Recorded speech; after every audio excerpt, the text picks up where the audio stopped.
Greetings, beautiful people. In this section, let us discuss multiplication of sets.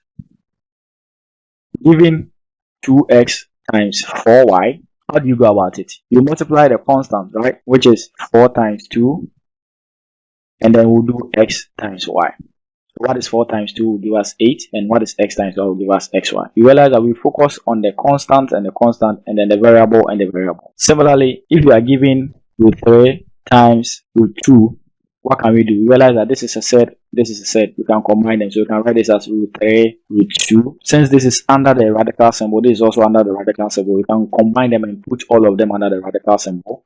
And this can be written as 3 times 2. And what is 3 times 2? That will give us root 6. Another example is if I have, let's say, 3 root 3 times 2 root 2. You realize that this is the coefficient, right? So we can combine the coefficients. So we can do 3 and 2. So we can do 3 and 2. And we can do 3 2. So what is 3 times 2? That will give us 6. And because they are all under the roots or the radical symbol, we can put them under the same symbol as 3 times 2. And what is 3 times 2? That will give us root 6. So what we do under multiplication is that you multiply the constant and the constant, and you multiply the set and the set. Now, whenever you have two sets and they are multiplying, you can put all of them under the same radical symbol. Let's try more examples. So given 2 root 3 times 3 root 5, what can we do? We can multiply the constant. So we can do 2 times 3, and we can combine the set, which is root 3 root 5. Then 3 times 2 will give us 6. Then we'll do 3 times 5. What is 3 times 5? Will give us root 15. And then we'll have 6 root 15 using the multiplication operator. Let's try more examples. Now we can have root 3 times 2 root 2.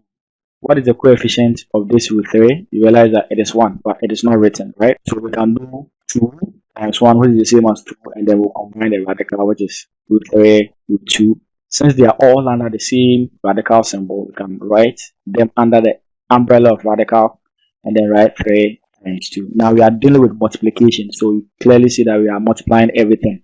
Constant and constant, and then the radical and then the radical. So we have 2 root 6. Another example is if I have root 5 times 3 root 2, I can do 3 times 1, which is 3, then I can do root 5 root 2.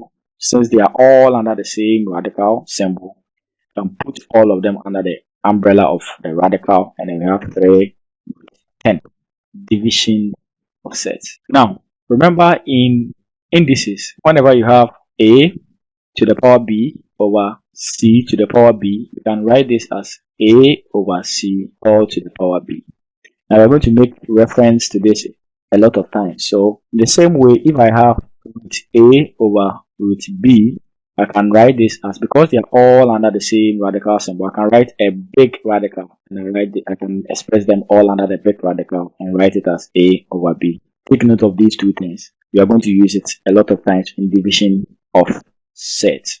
So given root 27 divided by root 3, we can write this as, so if I have a divided by b, I can write it as a on b. So the same way, I can write root 27 over root 3. This is root, this is also root. Can't I combine them under the same umbrella? So I can write it as root 27 over 3. And how many 3 are in 27? That will give us 9. And what is root 9? That will give us 3. Let's try another example. Solve root 72 divided by root 2. So if I have root 72 divided by root 2, it can be expressed as root 72 over root 2. Since they are all having a radical symbol, we can combine them under a big umbrella of radical symbol and write it as 72 over 2. Now how many 2 are in 72? We are going to get root 36. And what number multiplies itself 2 times to give us 36? And that is clearly 6. Now let's try the last example. So given root 48 divided by root 8, we can write this as root 48 over root 8. Then we can combine them under the same symbol. We have root 48 over 8.